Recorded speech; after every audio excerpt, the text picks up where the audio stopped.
Salam sejahtera, Bapak Ibu dan saudara-saudara dimanapun saat ini Anda berada, kiranya kesehatan menyertai kita semua. Bapak Ibu dan saudara, sebagaimana mungkin kita sudah mendengar bahwa kemarin media massa lumayan dihebohkan oleh berita tentang dilaporkannya dua putra Presiden Jokowi, yaitu Gibran dan Kaisang, ke KPK oleh seorang dosen UNJ. Ya. Terkait penerimaan uang yang dikatakan ilegal. Saudara, dua putra Presiden Joko Widodo, Gibran Rakabuming Raka dan Kaisang Pangarep dilaporkan ke Komisi Pemberantasan Korupsi. Keduanya diduga melakukan tindak pidana pencucian uang dan KKN. Pelapor Gibran dan Kaisang adalah dosen UNJ dan aktivis UB Dellah Badrum. Pelapor melayangkan laporan atas Gibran dan Kaisang yang diduga terlibat TPPU yang berkaitan dengan KKN relasi bisnis keluarga presiden dengan perusahaan yang disebut terlibat pembakaran hutan. Anak Presiden Jokowi, Gibran Rakabuming Raka dan Kaisang Pangarep dilaporkan ke KPK atas dugaan tindak korupsi, kolusi, dan nepotisme atau KKN. Laporan itu dibuat oleh dosen Universitas Negeri Jakarta UNJ UB Dellah Badrun. Menurutnya, dugaan KKN yang melibatkan Gibran dan Kaisang tersebut sangatlah jelas. Ya, saya berasumsi karena pelapornya adalah seorang dosen dan konon juga adalah seorang aktivis, mantan aktivis 98. Mestinya sudah disertai dengan paling tidak dua alat bukti yang cukup gitu. Sekarang kalau saya melihat, ya ada tren fenomena tentang keberanian masyarakat untuk mengambil upaya hukum terhadap orang-orang besar, ya, termasuk kepada menteri dan sebagainya. Saya pikir ini positif. Nah, sehubungan dengan fenomena itu, maka sekarang kembali kepada sikap dari aparat penegak hukum. Misalnya, kalau dalam kasus laporan terhadap Gibran dan Kaisang ini, bagaimana sikap KPK? Ya. Ya mestinya kan harus memberikan respon yang cepat gitu ya kepada publik. Apakah laporan yang dilakukan oleh dosen tersebut memang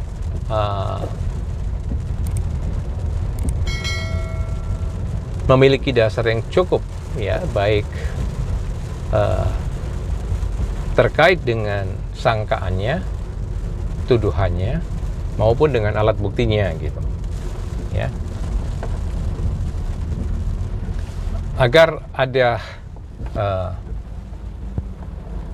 kepastian hukum sehingga tidak menimbulkan bias atau bola liar nantinya di tengah masyarakat. Karena ini kan menurut saya kasus yang cukup penting, ya, gitu. Apalagi Gibran saat ini sudah menjadi wali kota Solo. Di sisi yang lain, ya, saya berharap Gibran dan Kaisang segera memberikan penjelasan, memberikan klarifikasi tentang kebenaran akan penerimaan uang tersebut, apakah diterima secara ilegal atau bukan gitu. Ya. Ini penting karena untuk memberikan keseimbangan informasi kepada publik, gitu. Karena kalau seandainya laporan itu tidak disertai dengan fakta-fakta hukum yang relevan dan dua alat bukti hukum yang cukup meyakinkan, ya tentu Gibran dan Kaisang kan memiliki hak untuk menuntut kembali si pelapor. Ya paling tidak dengan pasal laporan palsu kepada pejabat gitu ya, atau pencemaran nama baik dan lain sebagainya. Karena kalau tidak kan ini merupakan karakter assassination gitu ya, atau moral hazard ya, untuk melakukan pembunuhan karakter. Jadi menurut saya kasus laporan ini harus ditanggapi secara memadai ya, secara proporsional oleh Gibran dan Kaesang ya. Dan di sisi yang lain KPK selaku institusi untuk pemberantasan korupsi, saya berharap ya memberikan atau bersikap yang sesuai dengan teknis yuridis gitu ya, nanti tidak memberikan satu alasan-alasan yang di luar teknis yuridis gitu. Saya pikir fenomena ini harus direspon juga oleh aparat penegak hukum gitu ya. Fenomena keberanian masyarakat membuat laporan kepada orang-orang besar ini ya, kepada pejabat bahkan selevel menteri sekalipun, seyogyanya itu harus mendapatkan respon yang pada tempatnya. Apalagi sekarang misalnya di kasus yang lain itu ada pengacara siapa itu, Alvin Lim, yang sudah mengungkapkan sedemikian gamblang dan transparan bagaimana semacam ya dugaan ya, sangkaan penyimpangan penanganan laporan-laporan itu. Bagaimana dia mengemukakan bahwa ada pihak-pihak yang sudah dilaporkan dan sudah jadi tersangka selama 2 tahun dengan pasal yang dianggap cukup untuk alasan untuk menahan tetapi tidak ditahan dan sebagainya. Ya itu kan sudah terungkap sedemikian gamblang. Bahkan tidak kurang dari seorang Menko Polhukam, Profesor Mahfud sendiri juga sudah mengemukakan bahwa saat ini atau dewasa ini tidak hanya ada peradilan, mafia peradilan, tetapi bahkan lebih dari itu, mafia hukum ya, yang melibatkan semua komponen penegak hukum dari pengacara, polisi, jaksa, hakim. Bahkan juga disinyalir ada jual beli undang-undang gitu di DPR misalnya. Ya. Jadi semua informasi dan gambaran itu kan saya kira sudah cukup gamblang ya, bahwa penegakan hukum di Indonesia atau dunia hukum di Indonesia yang mengklaim dirinya sebagai negara hukum ternyata masih sangat memprihatinkan ya, masih sangat demikian buruk ya, bahkan bobrok. Nah, kalau ini terus dibiarkan, dan saya harus juga memberikan catatan bahwa kinerja Presiden Jokowi yang dinilai oleh masyarakat paling rendah kan adalah di soal penegakan hukum gitu ya. Maka kalau ini terus dibiarkan, kalau kondisi keadaan ini dibiarkan, yaitu kondisi keadaan penegakan hukum yang buruk ya, yang jelek ini dibiarkan, ini dampaknya sekali lagi kan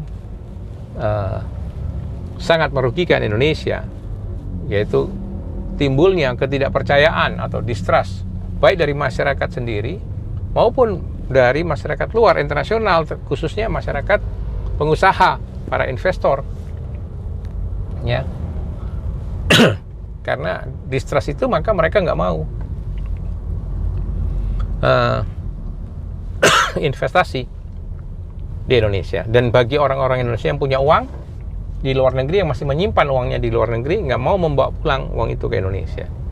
Karena sekali lagi distrust terhadap hukum dan penegakan hukum di Indonesia. Dan itu semua pada intinya bukan terletak pada hukumnya itu sendiri ya. Kesalahan kerusakan itu bukan terletak pada undang-undangnya, pada hukumnya, tetapi pada moralitas gitu, pada kultur, pada mentalitas aparat-aparat penegak hukumnya. Dan marilah kita sekarang memiliki budaya malu, budaya introspeksi, agar Indonesia ini lebih maju. Karena dimanapun di negara demokrasi yang maju, itu hukumlah yang menjadi pilar,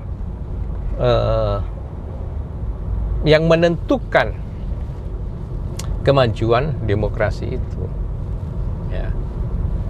Jadi kalau kita lihat di negara-negara maju, hukum itu sangat berwibawa.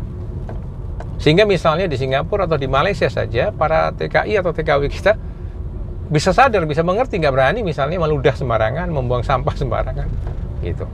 Bayangkan. Padahal kalau pulang ke sini ya nggak karu-karuan lagi. Bisa buang sampah, bisa meludah sembarangan di tengah jalan. Itu kan satu paradoks sebenarnya. Kalau di negara orang bisa sadar. Nah, kenapa kalau di Singapura dan Malaysia bisa takut mereka melakukan perilaku semacam itu?